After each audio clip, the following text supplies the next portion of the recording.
Hello and welcome to Movies, Films, and Flicks. I am Mark Hoffmeyer, and joining me is a man who hopefully spent more than 2 hours preparing for this episode. It's Niall Moore. Hey, how you doing, Mark? And Doug. So did this take you more than like 2 hours to research? A little bit more. There's quite a lot of stuff that's been written about it, that's been said about it. There are rabbit holes within rabbit holes that you can go down when talking about this movie. It's tough. And the toughest thing is, this reminds me of our Back to the Future episode and any time I've ever covered an Edgar Wright movie, because there's so much there. There's so many cutaways. There's so many transitions. There's so much music. There's so much like interesting characters. There's so many tiny interactions in the background. Like this episode for Scott Pilgrim for me could become like a and then episode where I'm just there was this bit and then there was that bit, and let's talk about this bit first. It's almost overwhelming, the movie itself, right? It's got this whole, the visuals are stuffed to the gills, the soundtrack is stuffed to the gills. There are so many Easter eggs in every scene. Like, I think Edgar Wright recommended that on your second or third watch through you should be going frame by frame just to see all the stuff that they've hidden in the frames. Like, it's crazy. I mean, listen, so in preparation for this, I watched the hour-long documentary. I listened to the commentaries. I watched the movie. I listened to the soundtrack, and I still feel like I'm bouncing all over the place because there's just so much. That's why I figured, okay, let's do something. Let's talk about our favorite fights in the movie. Then we'll talk about the soundtrack, and then I reached out on Movies, Films, and Flicks Twitter and Facebook, and I got some really cool answers about what they're like some of MFF followers, contributors' favorite moments are. So it's actually, Niall, for you, like where does this rank in Edgar Wright's filmography for you? Is this do you watch it a lot? Do you watch it a little? Like where does this rank for you? So this one is, I would put it below the Cornettos for sure. I love Hot Fuzz. I love Shaun of the Dead. I rewatched World's End the other day. That's probably the weakest of those three, and I'd say it would be competing with Scott Pilgrim for that third spot as to which one I enjoy more. What I love about Scott Pilgrim is it shows that Edgar Wright really, really, really gets the source material and gets all of the references. There are so many little choices that show that he totally understands it. From the sound of the door opening from Zelda the first time Knives arrives at Scott's house, to using an 8-bit version of one of the tunes when one of the fights is going on. You've got all of these little choices that are just phenomenal. I would have loved to have seen Edgar Wright do Ready Player One. Spielberg did a fine job. It was very blockbuster, very kind of, okay, here are pop culture references that good on you for recognizing the car from Back to the Future and the dinosaur from Jurassic Park. Let's pat each other on the back. Whereas if Edgar Wright had done it, it would have been weird and absolutely crazy. He loves the source material from Scott Pilgrim. I mean, absolutely. This is, there are some shows nowadays I think get in trouble because the people who make the shows aren't in love with the source material, which is a unique choice to do, to go make a property when you don't really love the source material. But like James Gunn, I think, and then like Edgar Wright, I think he, and also he worked on this for a long time. Like, let's not forget that. Like he started this. He was working on it for years, right? 10 years almost, I thought. Yeah, after Shaun of the Dead, and then you had the writer's strike. Michael Cera and Mary Elizabeth Winstead were cast years before they even jumped onto this. He had the writer's strike. He makes Hot Fuzz, and then he went and made this. But I think it's almost good that he made this after Hot Fuzz, because Hot Fuzz is awesome.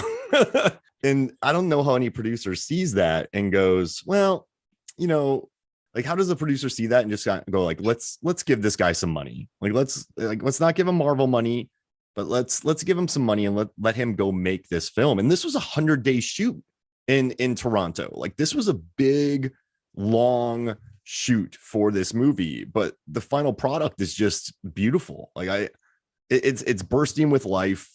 I know people have qualms about Scott, but I don't think Scott's ever supposed to be a likable character. I think Yeah, there's a very shrewd he's a reason to little have bit him. dodgy, a 22-year-old dating a 17-year-old.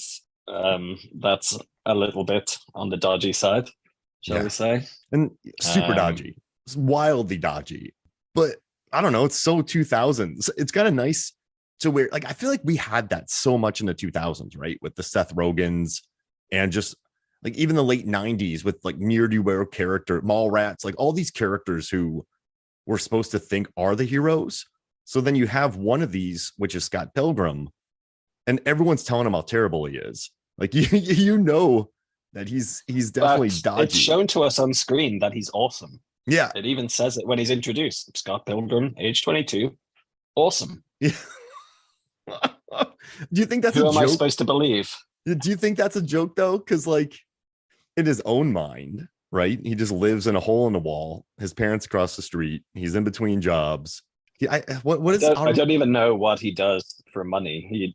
He's sharing with Wallace, Kieran Culkin, he's fantastic. I love his character. Oh, he's awesome. Yeah, I mean, who keeps collecting bedfellows as the movie goes along, which is quite impressive. And I guess Scott is a total lady killer wannabe jerky jerk, is what we're told to believe of him. But I think it works because it's Michael Cera. Like watching this movie in 2010, I didn't think he was awesome. I just thought, oh, I love these visuals. I love everyone playing these roles. Like everyone is bursting with life. Like everyone is just like I don't know, like Brie Larson, stage, Chris Evans. Arrested Development had just finished, a couple of years before, I would think. He hadn't done that. I think he'd done Juno at that point. Yeah, maybe. I think Juno was super 2008 or 2009, and super bad. And he always played the same character. He's that kind of awkward guy who thinks he's kind of cool, maybe, but isn't really. Very, very niche typecast. It's the Michael Cera archetype. Mm-hmm. Like we need a Michael Cera type to play this role. So let's get Michael Cera. Perfect. Yeah. He's probably not doing anything. Yeah. I mean, well, he's in Barbie now, which makes me happy. But he is. He's Andy, is he not? Yeah, this is a weird movie for me because I get all the complaints about Scott, but this movie is not about that. It's just about the music, the visuals, the text on the screen, the P bars, the someone being a cocky cock, the vegan police, the Deep Blue Sea cameo, Clifton Collins Jr. popping up out of nowhere. It's this movie that is just so bursting with life. And even Ellen Wong is Knives. She's amazing. And this movie works, I think, because he had the entire cast rehearse for weeks. Then he had them do all the physical training for weeks. And then they got on set. And I think that they were able to sort of, everyone seemed on board for 100+ days shoot with very specific shots, because that's the only way this movie's getting made. And the more I read it has to be meticulously storyboarded. It has to be, because it's sticking so close to that approximation of the medium of the graphic novel, where you have some of these that could have been picked straight out of the panel of the comic. It's a split screen with two people's faces on it. You've got the phone ringing with a giant ring coming off of it.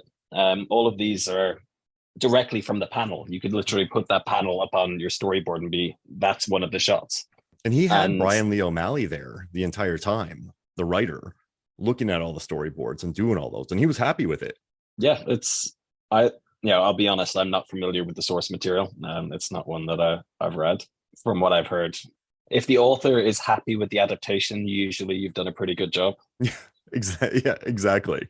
And I just learning more about this movie, I love that the studio made Edgar Wright throw in the scene with Knives and Scott doing the fighting game, where they're doing all the steps.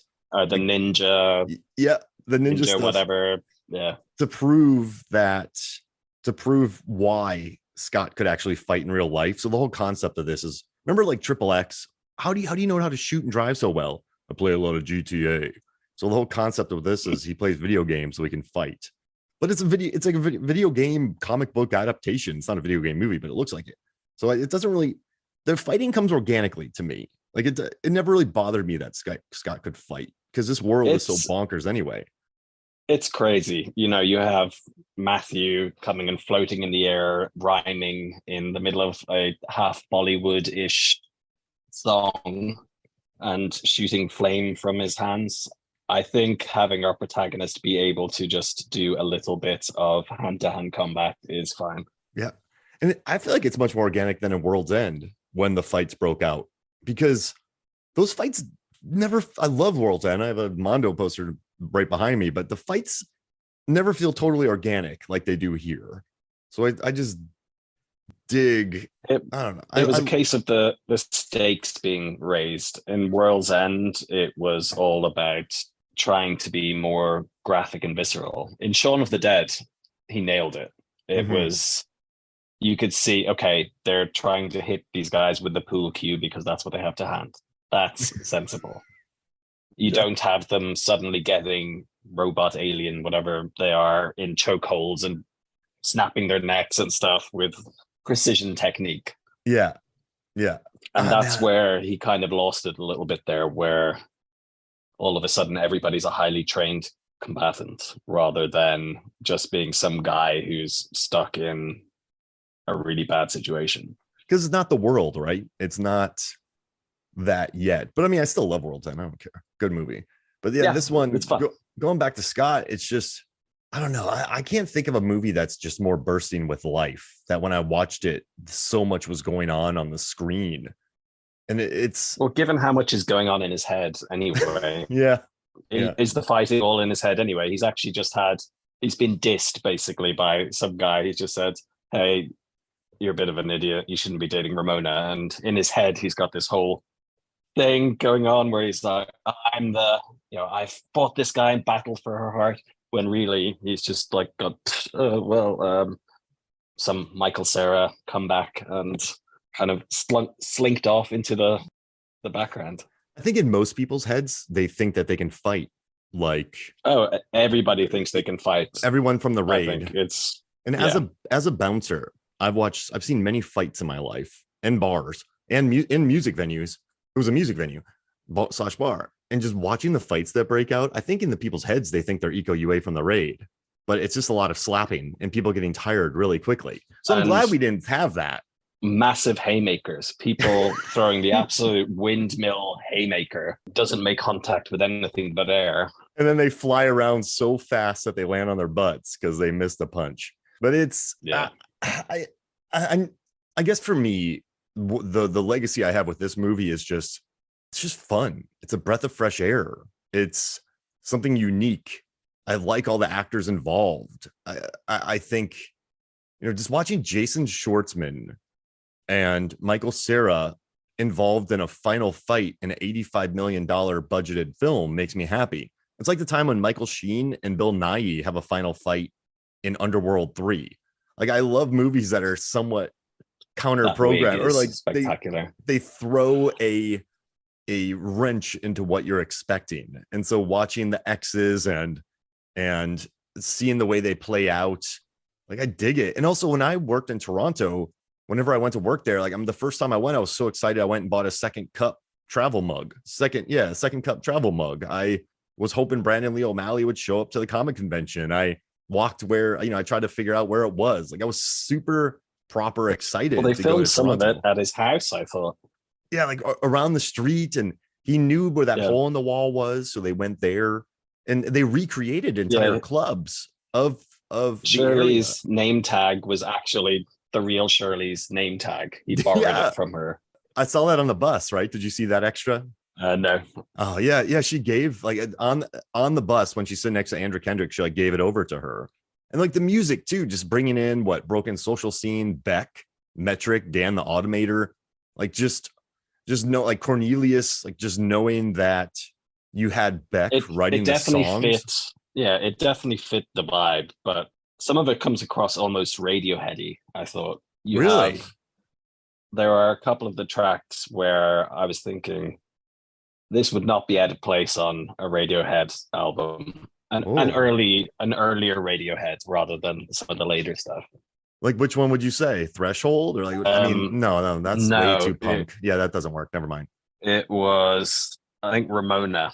Oh yeah, that's a good jam though. It is. Oh yeah, I mean, I guess he did come up with that, but still, it's like I think like we are sex bomb and just I am so sad, so very very sad. Like I love like we hate you, please No, die. is that the one that's 2 seconds long? Yeah, yeah, it's like 13 That's seconds. another great, another great gag, right? You have just this song, and then it's 10 seconds. I thought my phone had made a mistake when I was listening to the soundtrack earlier, same as you. And this song came on, and it ended immediately, and I was on to the next one. I was like, "Is that it?" Because I'd forgotten that bit in the film. Oh man, and I dig the like I love that it's 13 seconds long. I was in a band called the Brewskis. We had a couple really short ones. I think that was more for the benefit of the people in the audience rather than us being cheeky. But I kind of dig that scene that they had. And once again, I feel like I'm going there where I'm just like, and then, and then, and then. But I don't know. I feel like when you put this much work into a movie, when you get Bill Pope, the guy who shot Matrix and Darkman and incredible films to shoot it, when you go to so much detail with props and the girls kissing the girls poster in Scott's room, Yeah, like that was everywhere when I was in college. So they nailed what I that kind of dude. remember. I remember seeing that poster in movies of that time mostly. I think one of my buddies might have had it on his wall as well. Maybe more than one, but It was everywhere, right? And so just watching the little details and seeing how they nailed it and just getting her highlights punched out and it makes me so happy. But yeah, so okay, let's do this. Let's talk about the fights in this movie, and then we can also talk about the evil X's and the plot as we make our way through it, or the way we rank them. But what's your favorite fight in this movie? I quite enjoyed the second fight. So with was it Luke? Lucas, yeah. Yeah, Lucas with Chris Evans. The reason I liked it so much was how hilarious they did it with the stunt doubles. I thought that was just fantastic. Mm-hmm. Where he's going to go and hit the guy, and the guy turns around and it's not him. It's like, oh, that's my stunt double. It's just a brilliant play on, he's a Hollywood actor. Of course, he's got stunt doubles, but the fact that they then brought that in to be part of the fight, and then he was able to play on his ego to, finish it off. It made it quite, it was funny and well done, but it wasn't over the top. And Chris Evans, he's got great comic timing. When he extends the hand, it's like, hey, let's get a beer. And punches him out. I just love it. Why wouldn't you be? Just the quotes that he has. I'm gonna go get some coffee. Y'all want some? No, man, we're cool. We're cool. Yeah, and I do like the fight too because it's a different style from the first one. It's not, and he gets leveled into the castle too. Like I love how they pulled off that stunt. Just the way that he gets destroyed makes me really happy. And then just the way that he tricks him. I mean, it shows some guile a little bit by Scott to play on his ego like that. And then he gets $14 in coins. Hey, it's important. Yeah. And they based Lucas Lee off of Jason Lee because Brian Lee O'Malley. Oh yeah, interesting. Yeah, they had a conversation because he was a big skater. You know what I kind of love? What he played Brody in Mallrats, who's very much so a kind of a Scott. Well, he's more aggressive than Scott Pilgrim, but he lives in a basement. Well, he's Scott Pilgrim if he was written by Kevin Smith. Yeah, there it is. Yeah. Perfect. And so they based him on Jason Lee because they were wondering if it was a sellout or not. And I love Lucas's movies, so I wrote them down, and they make me really happy. There's like Action Doctor. The good news is you're gonna live. The bad news is he's gonna kill you. What, the game is over too? One good cop is finished fooling around again. Thrilled to be here. I love Let's Hope There's a Heaven. Kiss Me, I'm Dying. Like you just don't exist. Like I love this. Cole Hauser just got a call saying he has 89 minutes to live from himself.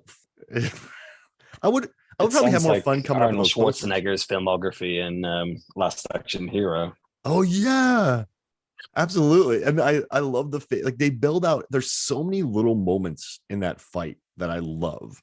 I think my favorite is when he fights Todd. Oh yeah, Because Todd's good. I love the base battle. I hate he just levels poor Knives. I also love the Yeah, performance. that's not cool. It's horrifying. And I mean, I love the But performance though by he's Brie a rock Larson. star, so he Yeah. can do that. Oh man, it's just Brandon Routh having a bad time and talking about his vegan-based diet. You know, we only use 10% of our brain, while the other half is taken up by curd. And And I think what works though is that Scott tricks him. Like there's some, he loses the base battle. He gets punched through about 47 walls, and he takes out Todd up into near orbit. I think at one yeah, stage. how long like is he up massive, there? Yeah. Well, this guy, he's punched a hole in the moon. He's pretty punchy. Yeah, so he gets hit way up there, and I just love the coffee bit, and then I love the vegan cops when they're like a chicken parm, and just seeing Tom Jane and Clifton Collins Jr. pop in every time just makes me so incredibly happy that they just randomly pop in on this movie. But yeah, I think That's the thing about Edgar Wright, though. He has enough sway that he's able to get really good actors to come in and do tiny little cameos because they'll be fun. I'm amazed at the performances he gets out of it. Not amazed, but Simon Pegg he's good in the Mission Impossible movies, but he shows more range in about 3 minutes of World's End and Shaun of the Dead when he's crying about his mom than his entire filmography. You know, Nick Frost, I love him in Cuban Fury, but his best performances are in World's End. Like I think he's excellent. And watching Baby Driver, Jamie Foxx is always awesome, but he's scary in that movie. Jamie Foxx, like I love the performances that Edgar Wright gets out of him, and I think Brandon Routh was really great casting. Brie Larson was perfection. It just but I think that's it. I think that's probably my favorite one. But I do like the Lucas Lee. I don't know. I just like a good bit involving coffee. That makes me happy. Which one do you like next? I think the final one, or the secret after final one. I think that was one of my favorite little gags where you have Nega Scott turn up as like the final boss. He's a good guy. And then they just hang out and they're going to go for brunch afterwards, and they just didn't show any of it. I thought that was, in a typical movie, you'd have this ultimate final boss and another huge climactic show, particularly in a movie where you've already had all these climactic battles. You're going to have, the stakes raised, an even bigger fight.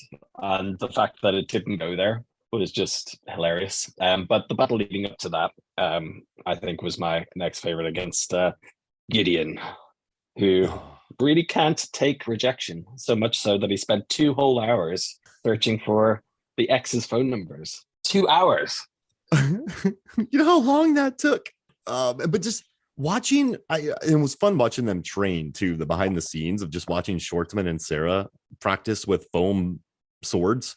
It's just watching, I don't know, it makes me so happy seeing those guys battle and just the different elements of it, right? He gets the one up, he comes back. I think I learned a lesson, and coming back to beat him, and then Knives gets involved. And I don't know, it's just, it's Edgar Wright. It's not, I'm not gonna say it's a punk rock move if you're making an $80 million movie, but I do love that the big fight is just from the dude from Rushmore versus the dude from Arrested Development or Phantom Planet. It makes me happy. It's a good battle. Yeah, it's fun. I was looking up Jason Schwartzman's filmography before this, and it's all just very kind of indie kind of roles, nothing action heavy at all. And then you've got him wielding this glowing katana. It's great. Isn't it great? Like he's perfect in it. And then Scott, of course, has the trope where he pulls this sword out of his body because he's leveled up his power or whatever. It's his form elevating. He's got his new weapon. He pulled it out of his body. The power was inside him all along. And he just becomes a better human because he apologizes to people. Who knew? Yeah, who knows? And there is a lesson here, though, about just being happy that the person you're with is with you and that your actions hurt people. Like, I think Scott's just oblivious to that. So do you think sometimes people need that lesson?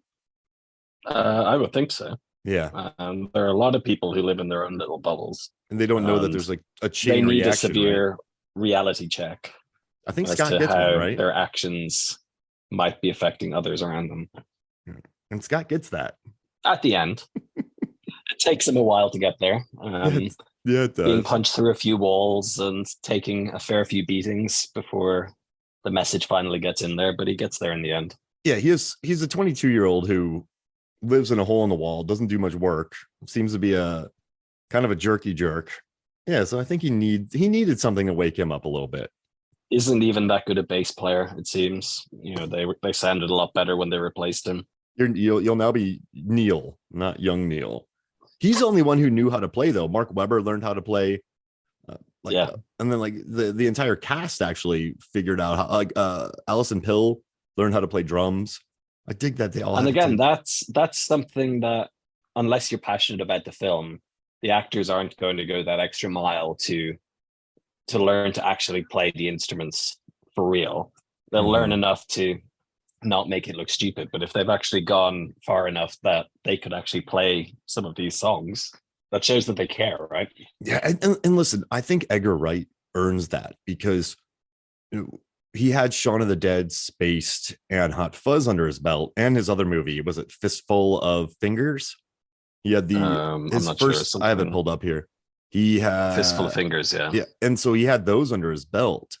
But when you see the amount of storyboards he had, when you see the costume designers, how much work they put into it, and when you see the stunt crew that he put together and the faith he put in them, like I think when you lead from the top like Edgar Wright does, and you're there in the morning, you're there at night, and he's also very unwavering in his vision. So I think the actors just respect that. He wasn't wishy-washy. They weren't there for 105 days because he was unsure of himself. They were there for 105 days because he was sure what he wanted. And he put the work in. So I think when you lead from the top like that, and also Michael Cera seemed to have done a great job as well. Like when you lead from the top like that, I think people want to follow you. And maybe that's why he gets so many good performances from his movies. Yeah, well, you mentioned Spaced. I don't know how much of that you've watched. It's that cult UK TV show. Phenomenal. It has aged a little bit now, a little bit dated, but it was absolute. I used to love watching that when I was at university. It was one of our kind of go-to chill out on a Friday night kind of shows. It's hilarious.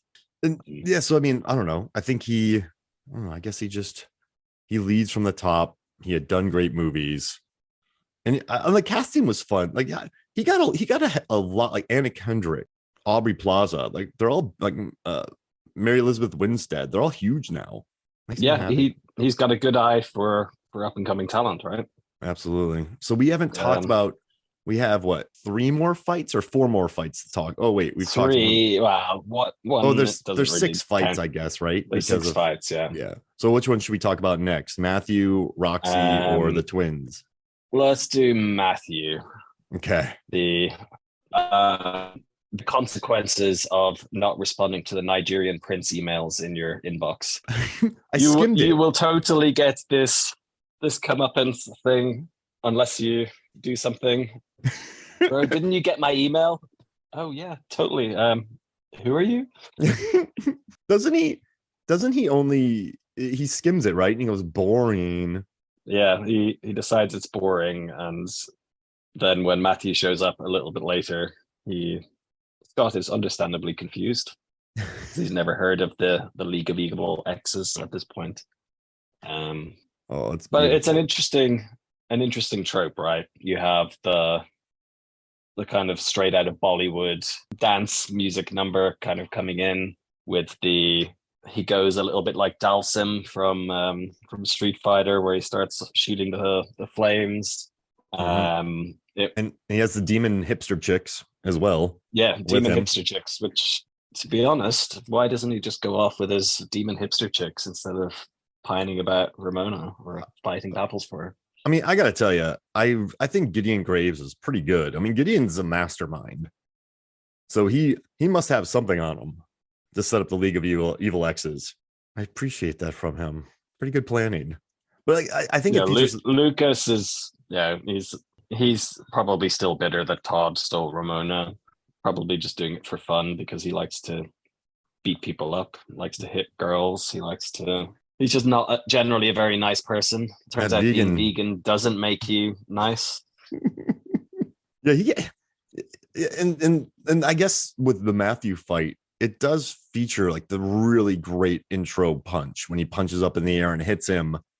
I think it's in the 64 punch combo, and just landing those punches and then sort of kind of taking him out. It does lead to a pretty cool fight scene, and it proves that he's up against some pretty tough competition, I would say. And there's kind of is it an Edgar Wright tradition, throwing a disc-shaped object to hit someone in the head? You had them throwing the records in Shaun of the Dead. You had them throwing the symbol at Matthew's head. Oh, symbols are a little more effective, right? I would think so. He picked an interesting time to fight him, but I like where they did it. That was a good fight. And like that, even the actor who played Matthew Patel did all the training as well. Like he brought in everybody. So for the entire, like Chris Evans was training with all these people. Well, he was probably training. He would have done Captain America probably the year before, right? It was Captain America was the same time. Was like 2011? 2009? Or was it 2011? Yeah. So this would have been just before Captain America, then I guess. He had a pretty good run there. Sunshine and Scott Pilgrim. Those couple of bad Fantastic Four movies. Wolf. Those movies made money though. And you know what's interesting? I think he walked out of those Fantastic Four movies a little bit unscathed. I think most people he was fine. Yeah.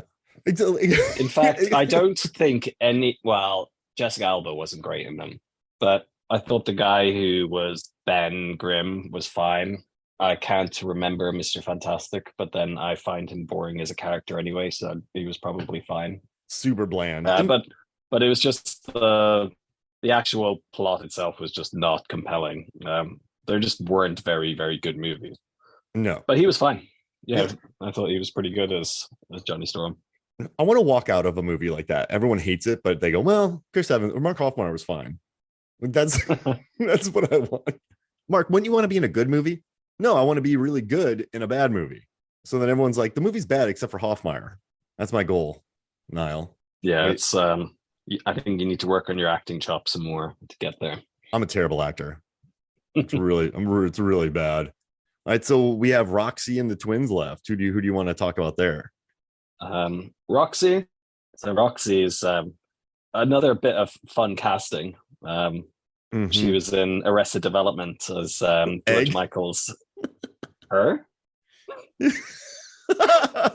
I love the egg. That has stuck with me for the longest time. Oh, it's so great, isn't it? It was really funny that they even recast the actress, and I think that was deliberate to kind of keep with the running joke.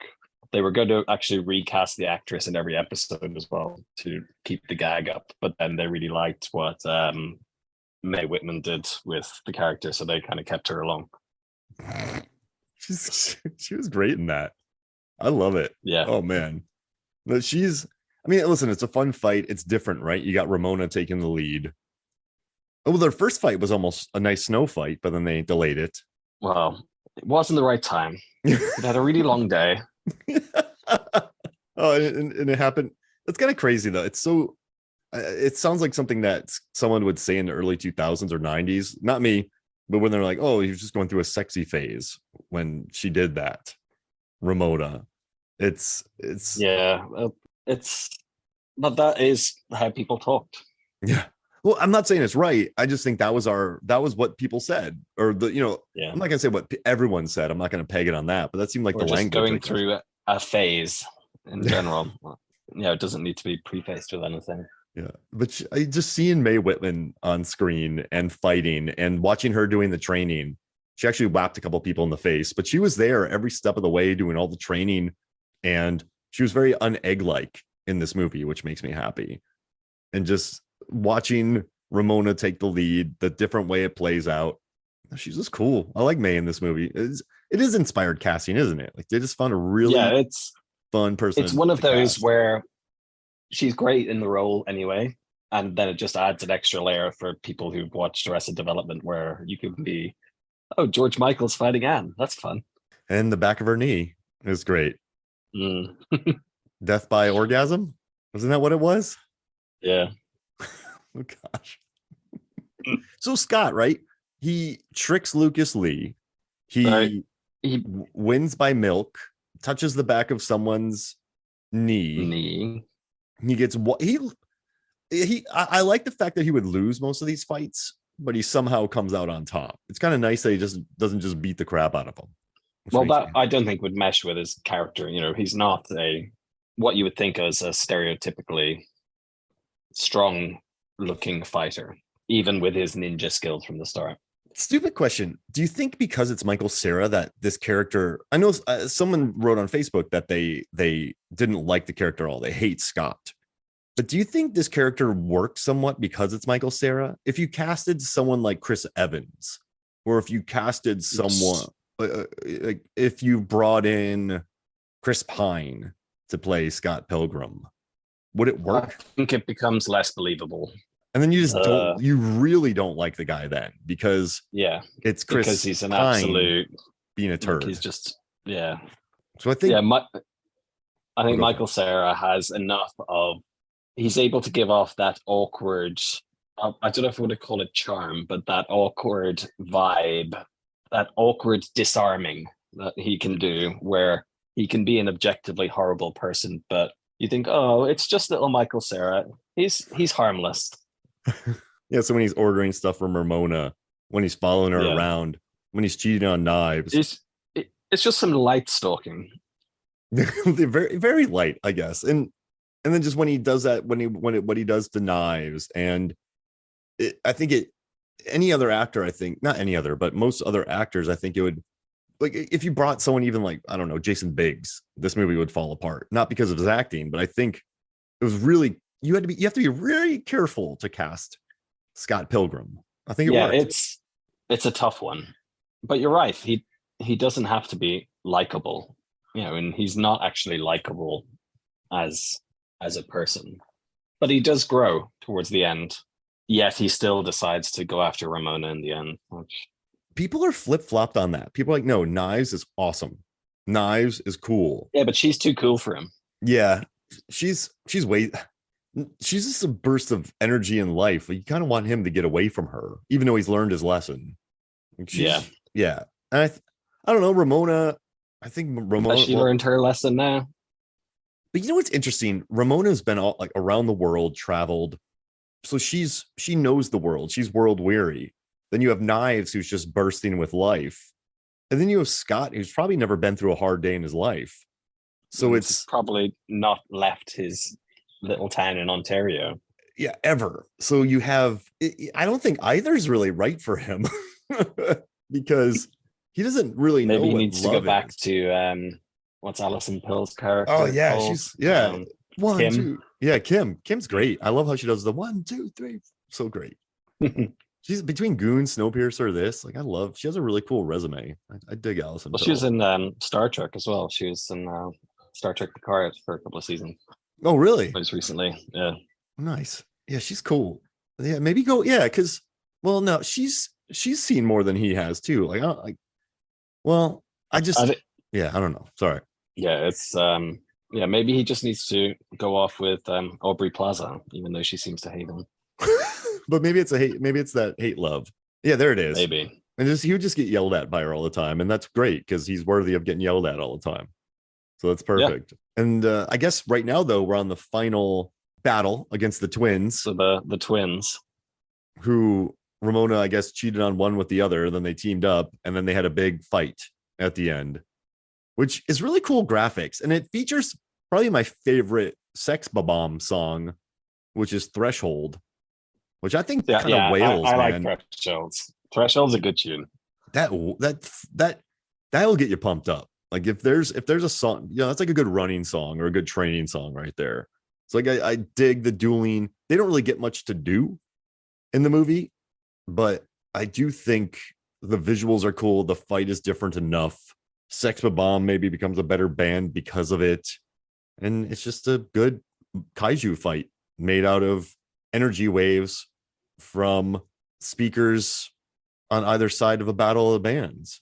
That's something I've never seen before. Yeah, again, it's kind of using something different to bring across an idea. Mhm. Filling the screen with the sound waves. It's really, really cool. Some other film I watched recently did that. I can't remember what it was. And then you just get a really cool song also Yeah, out of it. exactly. I love it. Oh, so how about this? We Oh, it talked a was lot about Doctor Strange. That was it, with the music oh whole yeah. thing in Multiverse of Madness. We should I do knew I'd music seen fights. something kind of similar. Yeah. I love that scene. Oh man. Crap. I just saw a music fight. I thought that was really original for an MCU movie. I mean, there's no new idea. Well, there are new ideas, but it's There I are still love that new movie. I don't care. executions. I have a Mondo poster on my way. I look at a lot of movies like soccer games. Like it's a different, it's just like Man U, right? Manchester United. They have a different opponent each game. It's going to bring different elements. They're on a different pitch. Could be the same pitch, different crowd, different day, different weather. They're still kicking the ball. They're still trying to score a goal, but it's different. The same principles. I guess I look at movies like that. Because if Well, you you can expect, have a lot of the same parts and have it be completely different, right? yeah, I mean, there's a reason why tropes work, and there's a reason why the 3 act structure works. There's a reason why people love heroes' journeys. I mean, look at Scott, right? He's a 22-year-old stuck in Arrested Development who is still pining over being dumped, and he learns to become a better person by being jealous about 7X's and being all weird about it, but then just being happy that the person chose to be with him. And then he learns a life lesson by actually getting out of his apartment, which is kind of nice. What's the moral of this movie? Does it need one? I don't think it is it's not a morality piece. It's Scott's journey, I guess, is basically getting over envy. Yeah, just getting That's over what himself. this is all about. Getting over his breakup from the previous year. He might even go and get a haircut. It's been 440 days or whatever. And then learning that his actions during that hurt other people. That period were hurting people. Because he was hurting and he wasn't thinking about anybody else. I will say, I do like that. There's a movie called Burnt about Bradley Cooper, and it's basically a movie about an awesome guy becoming more awesome. So like sometimes I don't like movies where cool people become even cooler, if that makes sense. Like that's not a movie that I'm too into. It's all about the law of diminishing returns, right? If somebody's already 99% cool and they get 1% more cool, they've only increased by like 1%. Whereas if someone goes from 10% cool to 100% cool, their coolness has gone up, over 9 times. It's a much bigger jump. Yeah. I don't want to see I don't want to see a 1%. I want to see 90%. Give me 10 times the coolness. I mean, I guess that's the classic. To improve the she's all that trope. Just take off glasses and paint. I mean, like, I guess you look at Ebenezer Scrooge, right? That's one of the best examples, I would say, of being a horrifying human and then becoming better. I don't think Scott is there yet. So this is kind of like you're the Ghost of Christmas Past. This is kind of like that. You're just younger and you haven't gone down the Scrooge route yet. Yeah, so maybe he can learn from this and be better going forward. Whoa. Maybe he doesn't. Maybe he falls back onto it and finds another girl down the line who has a bunch more evil exes to battle. Another music producer he has to fight. Yeah. And you know what's crazy about this movie? I think it really does fall under what Edgar Wright does well, which is comedy, action, and music. Like he loves action in his movies. He loves music. He loves comedy. But he also said that this caused problems for him because they had to do rehearsals for all the comedy. Then all the actors had to learn how to play the music. And then all the actors had to learn how to fight. So yeah, they had Michael Cera did a really good job of stepping into this movie. He had to do a lot for this film. And I think he headlined it quite well. Proud of him. Yeah, he did well. He did a good job. I can't imagine anyone else in the role, I think, except maybe his doppelganger, Jesse Eisenberg. But man, Jesse Eisenberg, he could do it. But it would be a totally darker movie, I think. No. Yeah, for sure. Because I want to see them switch Zombieland and Scott Pilgrim. and see what would happen, what those movies would look like. Interesting. My favorite quote though about this movie before we move on to the songs is the director of photography, Bill Pope, said, what I thought was going to be hard on this movie was hard. And he goes, what I thought was going to be easy on this movie was hard. So he said everything was hard. And this is dude who worked on The Matrix. So I kind of dig that. The Matrix was probably very hard. Yeah. But it seemed like, I don't know, it seemed like Edgar Wright took a picture on the first day of production and he took a picture on the last. And normally by the last, everyone hates life. I've worked on shoots that were 2 weeks and I just wanted to get away from everyone. Like I didn't want to see anybody's face for a long time. So I remember doing the 48-hour film project, and I didn't want to see the people after 48 hours. Never mind 2 weeks. Yeah, exactly. And I wasn't even doing it. I was only there for half a day. Get out of my face. Get out of. I do not want to see any of you people ever again. But yeah, he did a good job. And so, okay, let's move on to something now. Let's do the soundtrack draft. We'll each pick, what do you think? 3 songs? 3? Yeah. I think that's reasonable. Yeah, because 5, there are 5 here, but I think we can do a legit 3-3. So since you're the guest and you did a lot of work, I will let you pick first.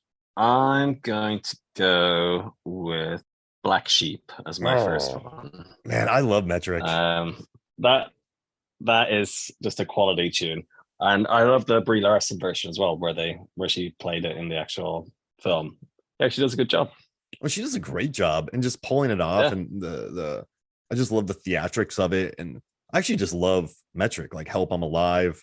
That song All Comes Crashing was my most listened to 2022 song according to Spotify. Like their emo-ness hits me very, like yeahs, Metric, like those songs like Maps.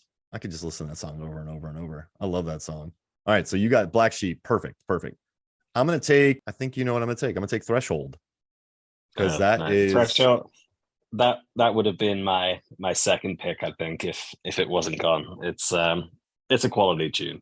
I love it. That's a single right there. I wish I was in a band called my Brewskis band. I wish we would have written that song. We weren't good enough, but yeah, that's a song I would have loved. Yeah, it's a quality tune. I think for the next one, I really liked the song that was playing when Ramona was first introduced at the party, which is called I Heard Ramona Sing. It's got I really enjoyed the guitar riff that's playing through it. It's got, this kind of cool guitar solo-y kind of thing going behind it, and it just fits the moment. It's perfect. No, yeah. We've already talked about it a little bit, but I'm just going to do, I have two that I can pick. I'm going to do I'm So Sad, So Very, Very Sad, 13-second song. It's perfect, right? We've already talked about that, but it's a great gag in the movie. It's fun. Nice. I think the last one I'm going to go for is my second favorite refuse related song behind the Garbage Man Can is Garbage Truck. Got a garbage truck. Oh, I love that. It's a good song. They're not terrible. Sex Bomb. No, they're passable and probably better than some of the crap I was listening to in the late 2000s. So much new metal, right? Were you a new metal guy? Well, I was thinking that I've been listening this week. My Throwback Thursday, or one of my recommended things, was throwing me a bunch of Offspring, Linkin Park, that kind of era of music. And I was thinking when I was listening to this, is that this isn't actually that dissimilar to what I was listening to this morning. It hasn't really changed genre much. I guess that's what. Yeah, Beck made some good stuff. I'm like, what? It's not gonna mess up the algorithm for me. Put it that way. You start getting Papa Roach going on. I know this is bad, but I'm just gonna do "We Hate You, Please Die." I love that song too. It hits. That one hits. It's a good one. Yeah, and they have a girl drummer too.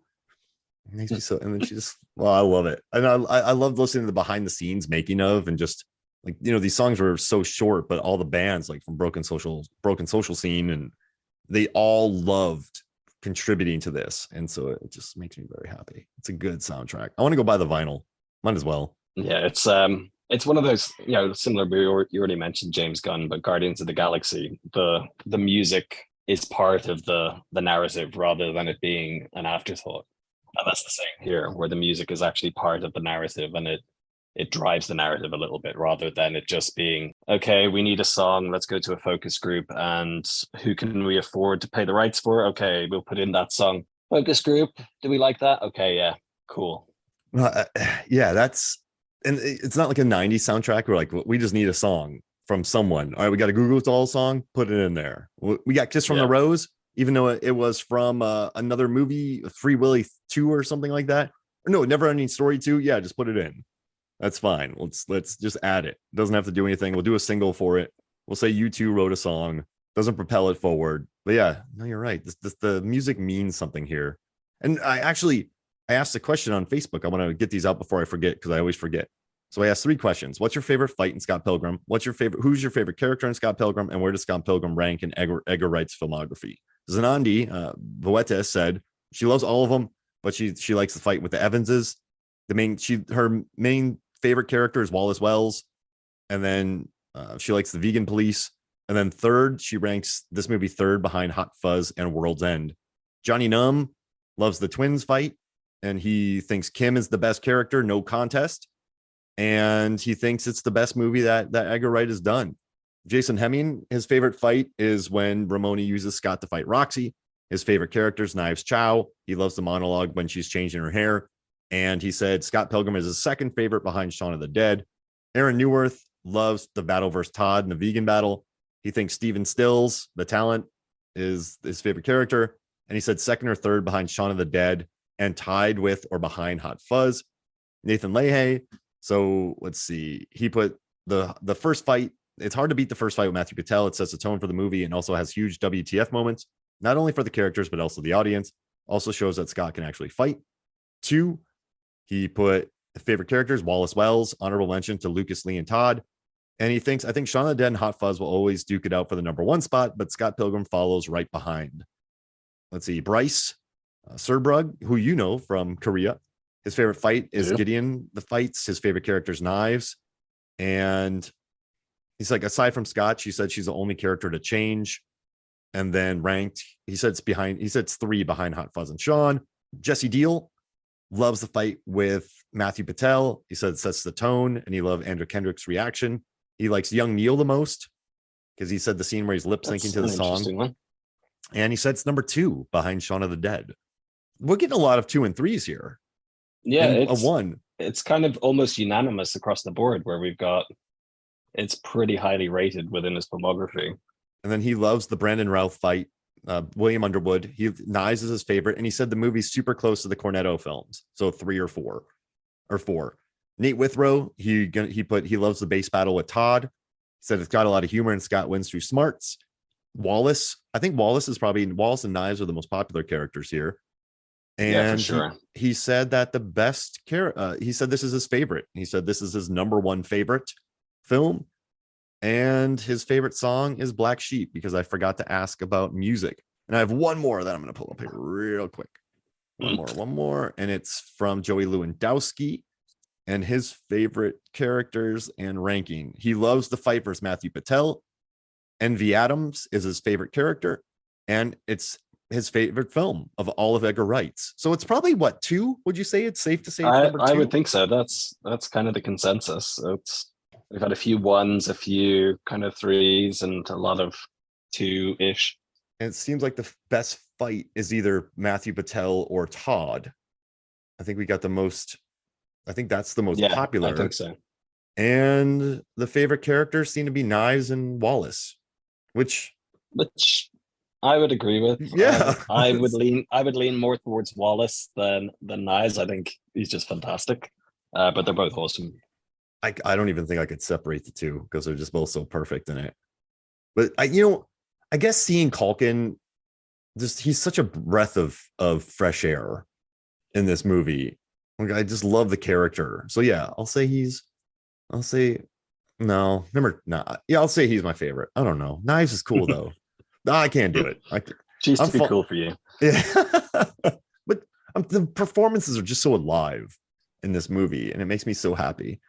But yeah, this is cool. Like, we didn't even talk about how like the two X's for Lucas. There's sevens everywhere. Like remember when she signed 7 Yeah, the stars? 7 X's on under the phone Yeah, number. gosh, and like There are 4 rips X's and May everywhere. Whitman's. Todd's wearing a number 3 shirt. Lucas Carr was number 2. You know, all there's so much crammed into it that all of Gideon's stats were 7 7 7 7. He had 7 health bars in his little health bar. It's every little thing was thought out meticulously. I'm proud of us. We kept this from being a and then episode. And I think we managed to talk about the movie and the characters and the casting and behind the scenes. I didn't get waylaid, which is what I was worried about. So I'm very There's happy. one question though. So Mary Elizabeth Winstead is now married to Ewan McGregor. Do you think Obi-Wan Kenobi had to go through the 7 X's? Yes, I do. I think, yeah. But I would like it, yeah. Ewan McGregor had to end up fighting all of Mary Elizabeth Winstead's exes in real life. I don't He'd know probably who they are. win. He's a pretty fit guy, I think. Yeah, he's done his training. He'd probably just run them over in his motorbike, to be honest. He'd just ride away from him. Yeah. I actually, I'm looking at one of his books right now. What is it? Wait, no, where is it? The Long Way Down. Yeah, Long Way Down and Long Way Around. Yeah. Long Way Round is amazing. Oh, there it is. Long Way Round. That's my favorite of all of them. I love Long Way Round. What a good doc. I bought the DVD for that. Watched one episode a night and really dug it. But listen, Niall, this was awesome, man. Thanks for recommending this. Thanks for forcing me to not be pinball an entire episode. I enjoyed planning. I mean, it's not meticulous. We let this flow, but it was good to, I don't know. I absorbed a lot of content. A little bit of structure is good for you, Mark. Like not a total structure. Like some movies you don't need it. Like if you are talking about Major League, you don't need structure. But when you're talking about this Back to the Future or Scott Pilgrim, I think you need to, like, because I do so much research. I feel like I'm one of those, like, Mitch Hedberg, he was talking about, like, he's like, this cable's like a hose. If I tighten it and I let it loose, a bunch of jokes fly out at once. Like I feel like that's me with a lot of episodes that have way too much data in them or research. I just want to and then it. So I'm glad we didn't do that. This was fun. Yeah, for sure. Awesome, man. Well, hey, where can people find you? I am at El Nilo on all of the social thingies, including the latest one, whatever it is, Threads. Ooh. I think I've got like 2 followers on there. That's super exciting. You can watch him travel all over the world. One of whom is my wife. Hey, you can see his feet photos all around the world. Hey, yeah. There's some people have OnlyFans for that. I give mine away for free. You're doing the world a service, and I appreciate it, Niall. Yeah, for sure. All right, man. Well, this was awesome. Thank you so much for joining me. All right, so for me, Mark Hoffmeyer, for Niall Moore, this is Movies, Films, and Flicks. We'll see you next week.